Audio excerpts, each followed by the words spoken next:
Hey everyone, মই আজি আপোনালোকৰ কাৰণে একদম ডিফাৰেণ্ট ভিডিঅ' এটা লৈ আহিছোঁ। ইয়াত মই আপোনালোকক দেখুৱাম যে মই আজি আমাৰ MAৰ আছামিজ ডিপাৰ্টমেণ্টৰ গুৱাহাটী ইউনিভাৰ্চিটিৰ ইয়াত হৈছিলে মক টেষ্ট। চ' এই মক টেষ্টত মই কেনেকৈ PDF ফাইল চেণ্ড কৰিলোঁ, মই মক টেষ্ট দিয়া নাই, কিন্তু মই জাষ্ট এটা PDF ফাইল চেণ্ড কৰি চাইছিলোঁ যে হয় নে নহয়। মই ট্ৰাই কৰিছিলোঁ, যিহেতু এইটো ট্ৰাই কৰিবলৈকে দিছে সকলোকে এটা অনুমান লগাবলৈ যে আমাৰ এক্সাম এনেকুৱা ধৰণৰ হ'ব, কাৰণ যিহেতু সকলোৱে গম পায় যে আমাৰ এক্সাম অনলাইনত হ'ব আৰু আমি বহুতে অনলাইন এক্সাম আজিলৈকে দি পোৱা নাই। চ' চাওঁ আহক ভিডিঅ'টো।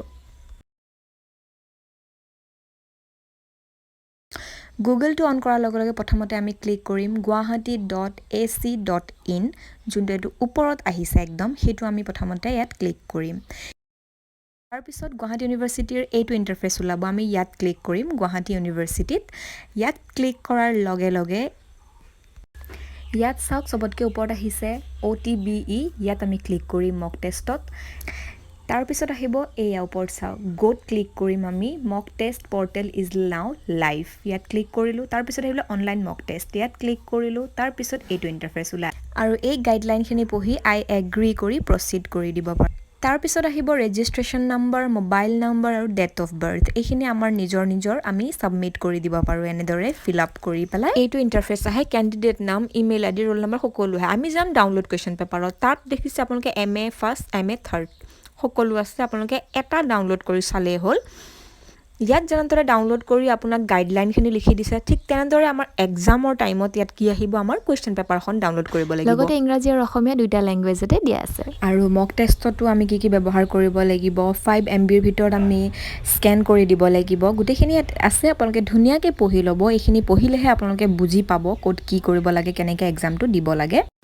তাৰপাছত ডাউনলোডৰ লগত দেখিছে আপোনালোকে আপলোড, মই এটা ফাইল আপলোড কৰিলোঁ অথনি এবাৰ ট্ৰাই কৰোঁতে। মই 2টা পেজ আপলোড কৰিছিলোঁ এইটো ফাইলত, কৰিব পাৰোঁ নে নোৱাৰোঁ বুলি পেলাই। মই কাগজ স্কেনাৰত স্কেন কৰি পেলাই আপলোড কৰিছিলোঁ। লগতে মই আকৌ 14টা blank A4 size paper scan কৰি ৰাখিছোঁ PDF ফাইল কৰি পেলাই। ইয়াক আকৌ মই আপলোড কৰি আপোনালোকক দেখুৱাম নেক্সটত। এবাৰ মই ট্ৰাই কৰিলোঁ এইটোত, এতিয়া মই আকৌ নেক্সট আপোনালোকক দেখুৱাই আছোঁ বেলেগত। মই এতিয়া যাম ফাৰ্ষ্ট চেমৰটোতে গৈ পেলাই আপোনালোকক দেখুৱাই আছোঁ। আপলোডত ক্লিক কৰিলোঁ, তাৰপিছত চুজ ফাইলত গৈ পেলাই মই সেই মোৰ PDF ফাইল যোনটো মই 14খন A4 সাইজ পেপাৰৰ বনাই থৈছিলোঁ, দেখিছে 2.3 MBৰ আছে, যিহেতু ইয়াক মই লৈ ল'লোঁ। লৈ পেলাই মই ইয়াত আপলোডত ক্লিক কৰি দিম। এতিয়া চাব বৰ ধুনীয়া ইজি প্ৰচেছ হয় আৰু লগতেই সোনকালে আপলোড হৈ গৈছে। দেখিছে এনচাৰ পেপাৰ আপলোড ছাকচেছফুলি। চ' মোৰ এইটো ছাকচেছফুলি আপলোড